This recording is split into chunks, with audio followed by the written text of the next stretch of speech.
Assalamualaikum warahmatullahi wabarakatuh. Kami dari kelompok 2 akan menyampaikan tentang percobaan pembuatan sabun. Untuk yang pertama adalah tujuan. Tujuan dari percobaan kali ini adalah dapat membuat langkah kerja pembuatan sabun, dapat meramalkan reaksi pembuatan sabun, dan dapat menjelaskan perbedaan produk sabun antara sabun yang menggunakan alkali KOH dan alkali NaOH. Untuk selanjutnya adalah dasar teori. Sabun adalah salah satu senyawa kimia tertua yang pernah dikenal. Tetapi sabun sendiri tidak pernah secara aktual ditemukan. Namun, berasal dari pengembangan campuran antara senyawa alkali dan lemak atau minyak. Bahan pembuatan sabun terdiri dari dua jenis. Yang pertama adalah bahan baku dan selanjutnya adalah bahan pendukung. Bahan baku dalam pembuatan sabun adalah minyak atau lemak dan senyawa alkali, yaitu basa. Bahan pendukung dalam pembuatan sabun digunakan untuk menambah kualitas produk sabun, baik dari nilai guna maupun dari daya tarik. Bahan pendukung yang umum dipakai dalam proses pembuatan sabun diantaranya adalah natrium klorida, natrium karbonat, natrium fosfat, parfum, dan pewarna. Reaksi penyabunan atau saponifikasi adalah hidrolisis lemak menjadi asam lemak dan gliserol dalam kondisi basa.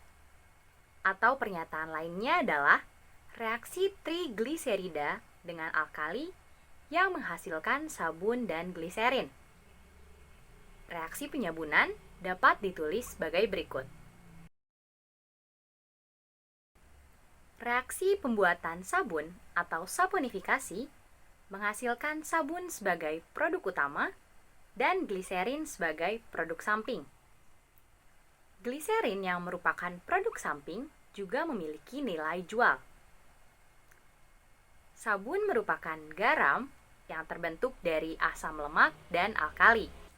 Sabun dengan berat molekul rendah akan lebih mudah larut dan memiliki struktur sabun yang lebih keras. Sabun pada umumnya dikenal dalam dua wujud, yaitu sabun cair dan sabun padat. Perbedaan utama dari kedua wujud sabun ini adalah pada alkali yang digunakan dalam reaksi pembuatan sabun. Sabun padat menggunakan alkali berupa kalium hidroksida, sedangkan untuk sabun cair menggunakan alkali natrium hidroksida. Selain itu, jenis minyak yang digunakan juga mempengaruhi wujud sabun yang dihasilkan. Minyak kelapa akan menghasilkan sabun yang lebih keras daripada minyak kedelai, minyak kacang, dan minyak biji katun. Pada proses pembuatan sabun, jenis minyak atau lemak yang digunakan adalah minyak nabati atau lemak hewani. Perbedaan antara minyak dan lemak ini terletak pada wujud keduanya dalam keadaan ruang. Minyak akan berwujud cair, sedangkan lemak akan berwujud padat. Minyak tumbuhan maupun lemak hewan merupakan senyawa trigliserida. Trigliserida yang umum digunakan sebagai bahan baku pembuatan sabun memiliki asam lemak dengan panjang rantai karbon antara 12 sampai 18. Asam lemak dengan panjang rantai karbon kurang dari 12 akan menimbulkan iritasi pada kulit. Sedangkan rantai karbon lebih dari 18 akan membuat sabun menjadi keras dan sulit terlarut dalam air. Kandungan asam lemak tak jenuh yang terlalu banyak akan menyebabkan sabun mudah teroksidasi sehingga sabun akan menjadi tengik. Jumlah minyak atau lemak yang digunakan dalam proses pembuatan sabun harus dibatasi karena berbagai alasan, seperti kelayakan ekonomi, spesifikasi produk, yaitu sabun yang tidak mudah teroksidasi, mudah berbusa dan mudah larut, dan lain-lain. Beberapa jenis minyak atau lemak yang biasa dipakai dalam proses pembuatan sabun diantaranya adalah tallow, yaitu lemak sapi atau domba, lard, yaitu minyak babi. Di mana jika lard akan digunakan sebagai pengganti tallow, lard harus dihidrogenasi parsial terlebih dahulu untuk mengurangi ketidakjenuhannya.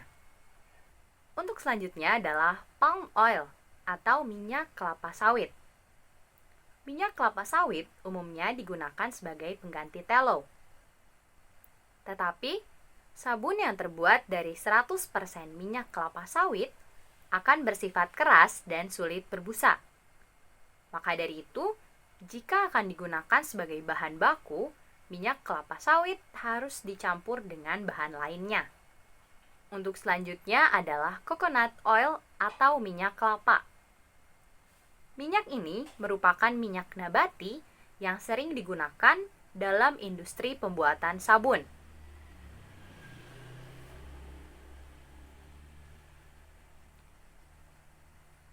Minyak kelapa memiliki kandungan asam lemak jenuh yang tinggi, sehingga minyak kelapa tahan terhadap oksidasi yang menimbulkan bau tengik. Marine oil. Minyak ini berasal dari mamalia laut, yaitu paus, dan ikan laut.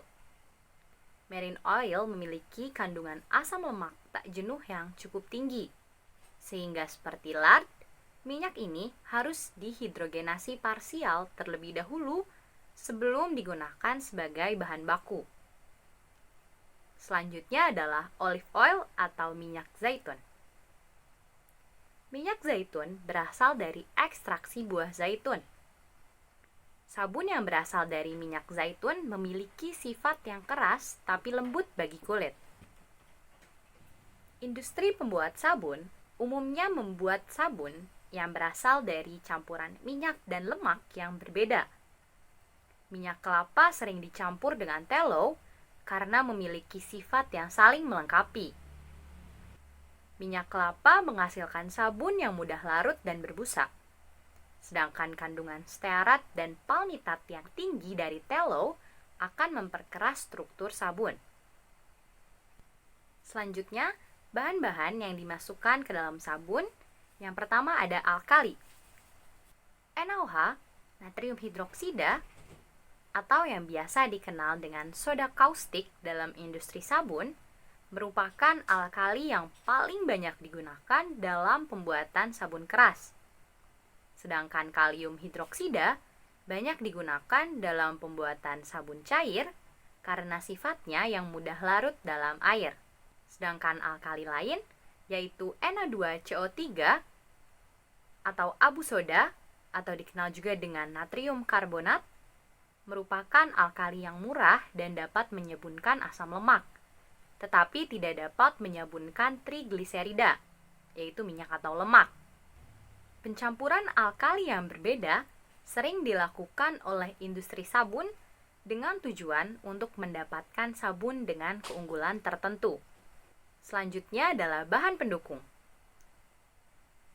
Bahan baku pendukung digunakan untuk membantu proses penyempurnaan sabun hasil saponifikasi, sampai sabun menjadi produk yang siap dipasarkan. Salah satu contoh bahan pendukung adalah NaCl atau natrium klorida, dan bahan-bahan aditif. NaCl merupakan komponen kunci dalam proses pembuatan sabun. Kandungan NaCl pada produk akhir akan sangat kecil karena kandungan NaCl yang terlalu tinggi di dalam sabun dapat memperkeras struktur sabun. NaCl yang digunakan umumnya berbentuk air garam atau padatan. NaCl digunakan untuk memisahkan produk sabun dari gliserin. Gliserin tidak akan mengalami pengendapan dalam brine atau air garam karena kelarutannya yang tinggi. Sedangkan sabun akan mengendap. NaCl harus bebas dari besi, kalsium, dan magnesium agar diperoleh sabun yang berkualitas. Dan yang terakhir adalah bahan aditif. Bahan aditif merupakan bahan-bahan yang ditambahkan ke dalam sabun yang bertujuan untuk mempertinggi kualitas produk sabun sehingga akan menarik konsumen. Bahan-bahan aditif tersebut antara lain builders, fillers inert, antioksidan, pewarna, dan parfum. Halo, jadi di sini aku mau ngejelasin tentang alat dan bahan dan cara kerja dari pembuatan sabun. Jadi, alat-alat yang dipakai untuk membuat sabun pada praktikum kali ini ada gelas ukur, gelas beker, gelas arloji, kompor listrik, pengaduk, dan cetakan. Untuk bahan-bahan yang diperlukan ada minyak kelapa sawit, ada minyak kelapa, minyak zaitun sebagai esens, KOH, NaOH, aquades, etanol, gliserin, dan asam stearat. Nah, untuk cara kerja pembuatan sabun, langkah pertama yang bisa dilakukan adalah menimbang 10 gram minyak kelapa sawit. Lalu kita bisa timbang juga NaOH-nya sebanyak 1,4 gram dan kita larutkan dengan 3,3 ml air. Setelah itu, minyaknya itu kita bisa tambahkan dengan 1 gram asam stearat, lalu kita panaskan dan kita aduk. Setelah sudah tercampur rata, kita bisa mendinginkannya sampai suhu itu tuh kurang lebih 50 derajat Celcius. Nah, kalau misalnya sudah dingin, kita bisa menambahkan minyak tersebut dengan larutan NaOH yang sudah kita bikin tadi, dan kita menambahkan 12 gram etanol dan 4 gram gliserin. Kita panaskan lagi, kita aduk lagi sampai semuanya rata. Kalau misalnya sudah rata, kita bisa menambahkan 1 ml minyak zaitun sebagai esens, dan kita aduk lagi sampai berbau wangi. Kalau misalnya sudah, kita bisa tuangkan langsung ke dalam cetakan dan sabun pun jadi. Nah, untuk cara kerja yang tadi itu kita menggunakan minyak kelapa sawit dan juga NaOH. Nah, kita selanjutnya itu bisa mengganti minyak kelapa sawitnya dengan minyak kelapa dan NaOH dengan KOH. Nah, jadi kita dalam praktikum ini membuat 4 sabun dengan bahan yang berbeda, yaitu minyak kelapa sawit dengan NaOH, minyak kelapa sawit dengan KOH, minyak kelapa dengan NaOH, dan minyak kelapa dengan KOH. Selanjutnya yaitu ekspektasi hasil praktikum. Pada praktikum pembuatan sabun kali ini menggunakan 2 jenis minyak dan 2 jenis senyawa alkali. 2 jenis minyak tersebut yaitu minyak kelapa dan minyak sawit. Perbedaan yang dapat kita lihat dari minyak sawit dan minyak kelapa yaitu perbedaan warnanya. Minyak sawit cenderung memiliki warna kekuningan. Hal ini disebabkan karena minyak sawit mengandung zat warna karoten di dalamnya, yang menyebabkan hasil produk sabun menjadi berwarna cenderung kekuningan. Lalu untuk senyawa alkali yang digunakan dalam praktikum pembuatan sabun ini yaitu NaOH dan KOH.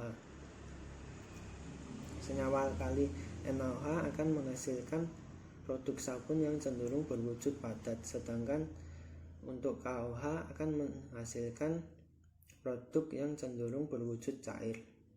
Hal ini disebabkan karena perbedaan berat molekulnya. Semakin rendah berat molekul suatu senyawa alkali, maka hasil sabun yang dihasilkan akan semakin keras strukturnya dan semakin mudah larut dalam air. Sabun yang bagus digunakan yaitu sabun yang memiliki panjang rantai karbon antara 12 sampai dengan 18. Apabila rantai karbon pada sabun kurang dari 12, maka sabun tersebut akan menyebabkan iritasi pada kulit. Sedangkan apabila rantai karbon pada sabun lebih dari 18, maka sabun tersebut akan sulit untuk berbusa. Dalam percobaan pembuatan sabun ini dapat dihasilkan sabun yang kurang sempurna. Hal ini dapat disebabkan karena kurang cepatnya pada proses pengadukan. Semakin cepat proses pengadukan, maka semakin besar pula probabilitas molekul-molekul untuk bereaksi. Oleh karena itu, pada praktikum pembuatan sabun ini diharapkan hasil dari senyawa alkali NaOH cenderung berwujud padat, sedangkan untuk KOH sabun yang dihasilkan cenderung berwujud cair. Lalu untuk sabun yang menggunakan minyak sawit akan cenderung berwarna lebih kekuningan dibandingkan minyak kelapa.